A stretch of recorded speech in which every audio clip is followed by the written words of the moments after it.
Welcome back to another episode of Rock Boys Football Dill. Sherrone Moore, Michigan, wrapping up fall camp, and it is officially time to predict the depth chart going into 2025. And look, there are two things I want to note right off the bat. Number one, when we had this conversation, we sat down and made the adjustments to this depth chart.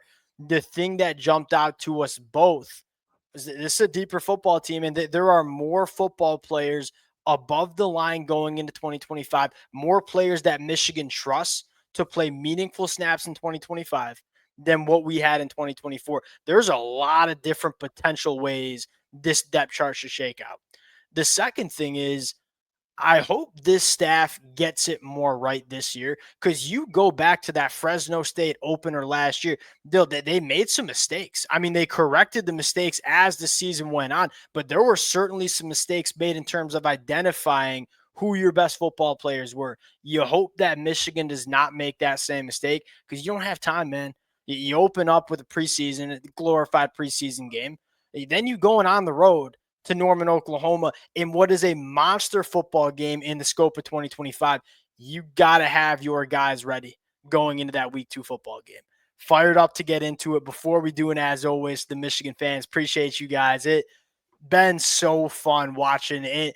Really, as a Michigan fan myself, it's been a blast talking this football team, whether it's in fall camp, whether it's on the recruiting trail. The amount of support the Michigan fans have shown the boys been amazing. Appreciate you guys. If y'all do enjoy the content, consider subscribing to the channel. Much more importantly, Dill, we're going to have some points in this episode where you just got to call your shot. You're not really sure who's going to be the guy.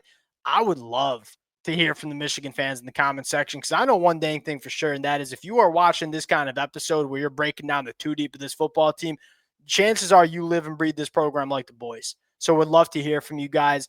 Dill, without further ado, apologies for the long intro. Bryce Underwood's your quarterback one. I don't even think we really need to talk about it much. You know, Sherrone Moore will make his announcement at some point soon. I think we all know who the guy is. Running back position. I think you have one of the best running back duos that you see in the country. And you could go back and forth. Hey, who's running back one? Who's running back two? I think you're going to see a 50-50 split between these two running backs. This is the main event here, the pass catchers.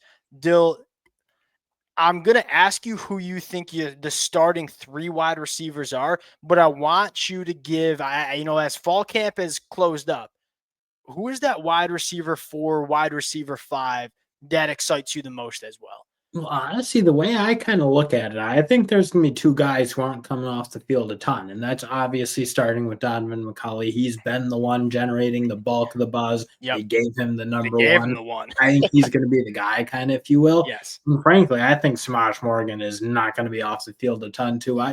I think people forget how good he can be. Like, I go back and watch his freshman year when he had some space to operate and he was in a functional offense with a passing attack, and they were able to get him involved in different ways. I think he's going to be a guy from that slot who can be dangerous with a little bit more of an offense around him that can create some space. I'm kind of curious to see what they do with kind of that second boundary wide receiver. And I think there's going to be a lot of platooning. I think Shannon Goodwin's going to play. I think Marsh is going to play. I think Freddie's going to play. I think that's a position that we're going to see the bulk of the rotation. I think you'll see Freddie Moore trot out there as a starter. I think it's going to be Don. I think it's going to be Samaj in the slot. I think it's going to be Freddie. I think you have to keep your eyes on these 2 true freshmen. You can't teach the skill set that Jamar Broder has. Well, I'll put Jamar Broder, though, to you. Like, with the way Donovan McCulley sounds like he's kind of grabbed hold of that role. Yeah, like, agreed. Where do you think Broder's role is? Because that's kind of, to me, I'm excited about Jamar Broder. But, is he going to be that guy this year? Because it just sounds like McCulley's going to not be awesome. I think that's probably fair to say. And then I think you might see a decent amount of Andrew Marsh. I'll tell you the name that excites me the most is Anthony Simpson, man. Like, in terms of the yards after the catch ability, and what do we know about Chip Lindsey's offense? Like, we're going to try to get the football to our playmakers in space. Anthony Simpson, to go back to the UMass film, man, he is dynamic after the catch. Outside of Samaj Morgandale, I might tell you that Anthony Simpson is the next most dangerous with the football after the catch. I'm excited to see what we see from Anthony Well, Simpson now. and even because Bellamy kind of came out and I feel like Agreed. reminded everyone Agreed. yeah, he exists because you haven't heard really anything. It feels like Mhm. again kind of coming over late, obviously in the spring portal window. You didn't really know what you're gonna get, but Ron Bellamy did come out and make a pretty strong stance that look, with the ball in his hands and his pure explosiveness, he's Yes. right up there with anyone And on the and team. So Michigan just didn't have those kind of guys last year, or not enough of those guys that made you hold your breath when they had the football in their hands. And we also didn't have an offense where we're getting into those opportunities very often, but there were not enough guys. I think Anthony Simpson can be that kind of guy, whether he's a starter, whether he's not. I think there are ways to get him on the football field and get him involved in this offense. Here is equally as important of a conversation as the tight end position. And Dill, I was a Hogan Hansen guy, and I still am a Hogan Hansen guy.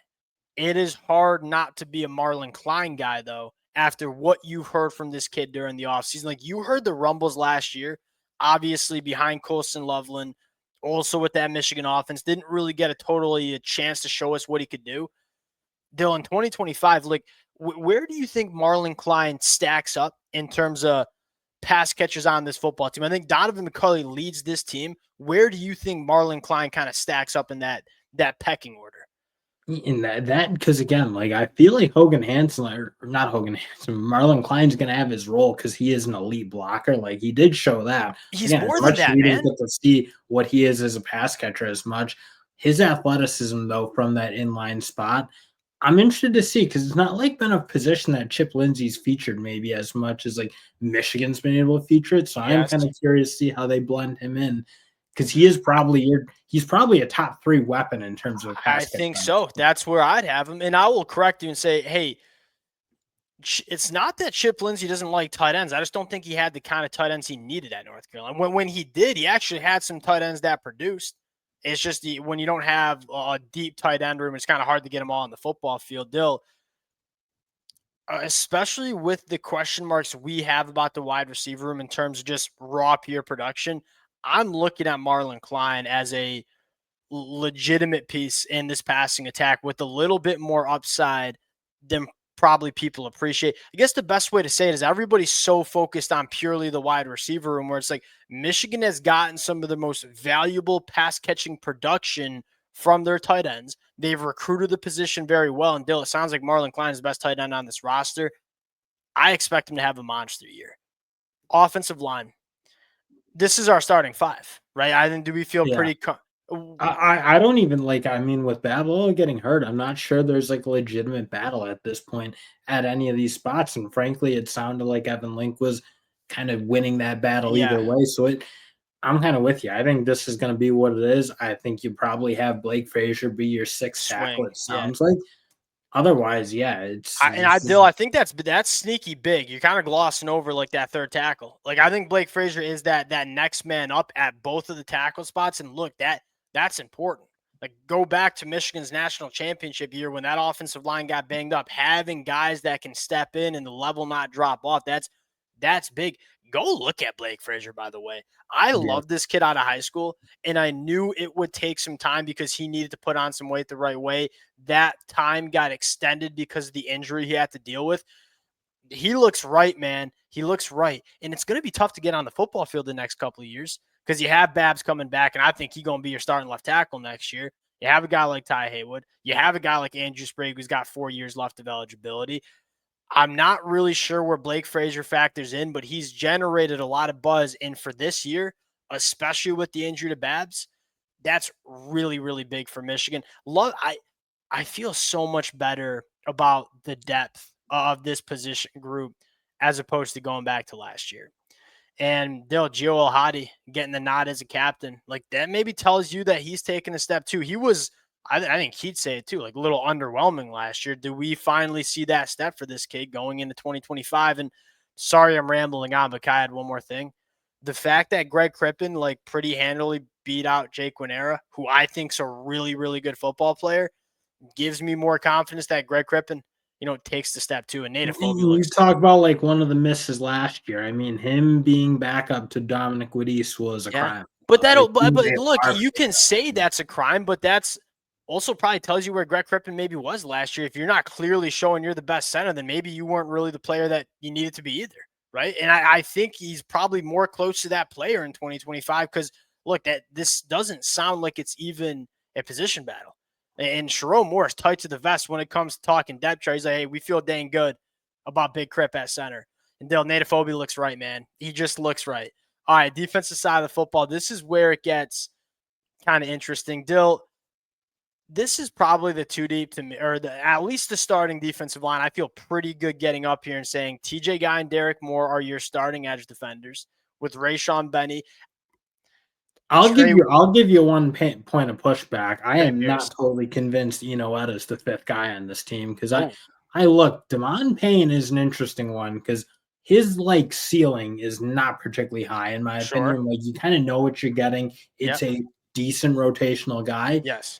I'm not convinced Enoetta can't grab some snaps from Damon Payne because Agreed. Enoetta is such a talent compared to Damon Payne. That Demond Payne was top 100 kid coming out of high school, but I'm with I you. know, well, I know, but he's like We've a kind of seen it. redshirt senior, and like Yeah, again, I sure. know what he is. He's a good, solid, graded Yep. defensive lineman.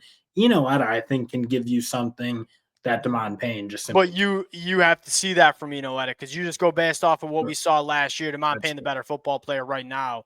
He might be the most fascinating guy to follow. Like, well, what happens if he just puts it all together? Because we all know what it could look like, and he finally looks right too. He put on a ton of weight, and he was big enough last year, Dill. But you could tell that was probably not the best weight he had. The body composition probably wasn't where it needed to be. Now it's 320, and it looks a little bit more right. Trey Williams starting over Trey Pierce. I thought you were going to push back on that. No? Oh yeah, well I'm gonna push, but yeah, my immediate thing is Enoetta because I think you're sleeping on him deeply. Trey Pierce, Trey Williams, I can get where you're Yeah. coming from with Trey Williams being the starter, but like, look, Trey Yeah. Pierce to me, I think he very much or very well might be the best defensive lineman on this team, and that like is That'd be including huge. Rayshon Benny, who I think's played really Yeah. well. I still like challenge. Go back Yeah. and watch that Alabama game. Trey Pierce had some moments where he was kind of feeding Tyler Booker. Is Tyler Booker was a hammer. top 15 NFL draft pick. I'll want to ask you this. Is it fair to say that the ceiling of this defensive line is going to be solid, even though it doesn't have the star power that it had last year? I mean, like the fact that Benny's going to play 30 snaps a game and Trey Williams will play 30 and Trey Pierce will play 30, as opposed to like Mason Graham and Kenneth Grant just never leaving the field playing like 60 snaps a game. That should help this football team.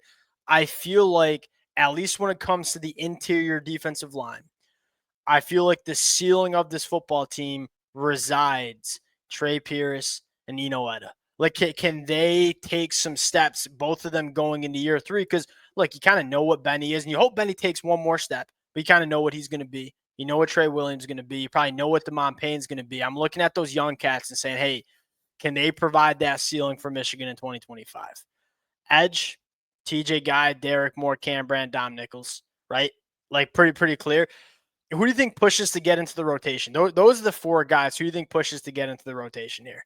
Probably Nate, Yeah, it has to be, because of dude. pure athleticism and like Yeah, traits. yeah. And again, I'm not really sure we're gonna see a fifth defensive end a ton this year, and that's not like to take anything away from Lugard either, because Lugard, like, Yeah. I mean, he's physically starting to get himself closer to where Yep. he needs to be. I probably project he's a year away. Nate Marshall, though, like talent wise, there's probably gonna be a couple of roles for him this Yeah. year to get on the Hey, field. we don't need you to hold up against the run. That we can spend our time developing that next year in the winter and the spring. Hey, that's a special athlete with some special burst. Hey, 10 And snaps a especially a game. guy who can probably go inside and out a little bit, and I don't know how much inside he I can don't, play right now. I mean, he's kinda got the size and, like, the but I frame. don't think he's lost weight since he got on campus. Like, I think they're settling him into that. I think 240. Right. I was kind of wondering where he would go. I think Because he's I feel like he was even the recruiting service were like, "Oh, he could probably more than play sure. either way, which Yeah. side." Yeah. 100%. 100%. I think he's going to stay out on the edge. But, dude, when you're dealing with an athlete that I think Nate Marshall is, it's like 10 snaps a game, pin your ears back, go get after the quarterback. Can he provide some special pass rush juice in select moments? We'll see. I don't think it'll be immediate. I think you got four guys that you can trust immediately. What I love about it, I feel like there's a lot of different skill sets, man, especially in that two deep. Like, Cam Brandt, hammer against the run. Hopefully took a step in pass Ian rush. Brandt, I will say, I've been kind of on him a little bit for pass rushing juice. Yeah, you I sleep. going back and watch a little more. I think there's more than I'm giving him credit for. I think 100% he'd agree be a with that. very Yeah. more of a complete defensive end than I've kind of let on. Dude, the fact that because Dominic Nichols got all the buzz in spring, Cam Brandt's getting all the buzz in fall. I think he got 2 guys you like, man. I think he got 4 that you trust. Linebacker position, Ernest Hausman, Jay Sean Barham. It's so important. I feel like another okay, where's the ceiling of this Michigan defense resides in what you get from Jay Sean. Who do you think is the third linebacker on the field for Michigan in 2025? I mean, I almost feel like it's obviously Cole Sullivan. I Dude, think we all know it. He's coming on. I think he's going to play a decent amount too. I wouldn't me have too. necessarily said that, especially not last year when Yeah. who are you going to take off the defensive line? I think Jayshon Barham, I think he's going to probably rush the passer maybe a little bit more and try to replace some of the production you were getting from those 3 guys who went to the league last year. I think Cole Sullivan, he'll have more of a role than I think like the third linebackers from last year were getting. We sleep so much on Jimmy Rolder though, man, because he's also a really good football player. You got But 4 Cole really good Sullivan's linebackers, just like man. that athletic profile is like just a little Yeah, bit of a different level, it feels like. I think that'd be fair to say. All right, this is where I put my flag in the ground, Dill. And this is I'm going. This is kind of the vibes, right? I ain't no insider. Y'all know that. Feel like we've heard too much buzz around JoJo Edmond, man. I feel like he might play a lot. And I feel like I'm still don't know what the nickel defender is going to look like. And I think while Rod Moore is still working his way back from injury, I think you keep TJ Metcalf at safety. And so at least for the beginning of the season, if Josiah Edmond is the player that he sounds to be in fall camp, give me Zeke Berry going back to nickel because I gotta get Josiah Edmond on the football field. So Jair Hill, Josiah Edmond as your boundary cornerbacks, with Shamari Earls, the true freshman, being that third one. Give me Zeke Berry at nickel. Give me TJ Metcalf back at safety. And then give me Brandon Hillman probably rotating a lot with Mason Curtis and Dill. Jaden Mangum is generating buzz. And look, I don't know how much he's going to play. I'd be surprised if he plays a ton. That's another guy you could trust.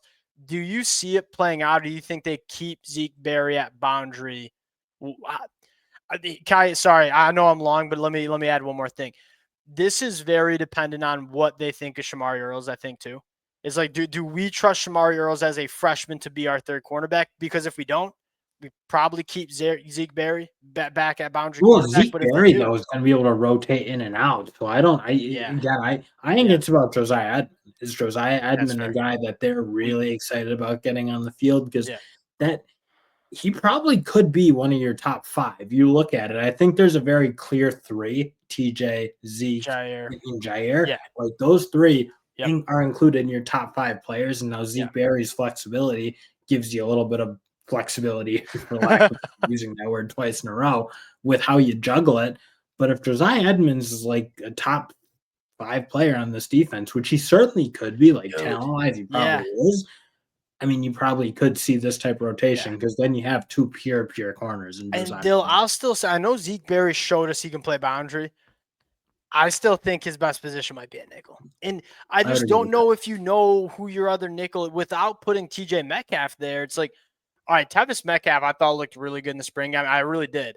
He also hasn't played any college football yet, right? Now, one thing that could be a little interesting is if Zeke Berry goes back to safety and TJ goes down to nickel. I Oh, don't I think don't that's a know. totally impractical thing either. With I let Zeke Berry again the way they played defense last year with a lot of cover 3 looks. I mean, Zeke Berry was kind of in a safety Sure. mode at times, and I thought he All right. acquitted himself well. So it's going to be interesting. I would suspect Zeke Berry's either going to play corner or nickel. I'm not kind of suggesting he'll go back to Yeah. safety. But the way you have options with juggling guys, because Metcalf, I think, can play either safety spot or potentially nickel, and Zeke Berry probably can do the same. So it'll be interesting to see what they do with it. That's for Yeah, sure. Lamar Morgan is like every time and I love Lamar Morgan. Every time he talks, he just talks Frustrating. about versatility. You know what I mean? Yeah, that's all he talks about. And I think, especially in the Big Ten, where it's going to look so different week to week, man. Like when 1 week you might be playing Nebraska or Iowa, and then the next week you're playing Oregon or Ohio State, and it's like you might mix and match and get different players on the field in different ways. to go up against the offensive personnel you're going up against. I like that. There's a lot more depth and versatility in this room, a lot of talent too. We'll see how it shakes out. We'll close it there. Appreciate you guys rocking with it. If y'all do enjoy the content, consider subscribing to the channel. We'll talk to y'all later. Peace.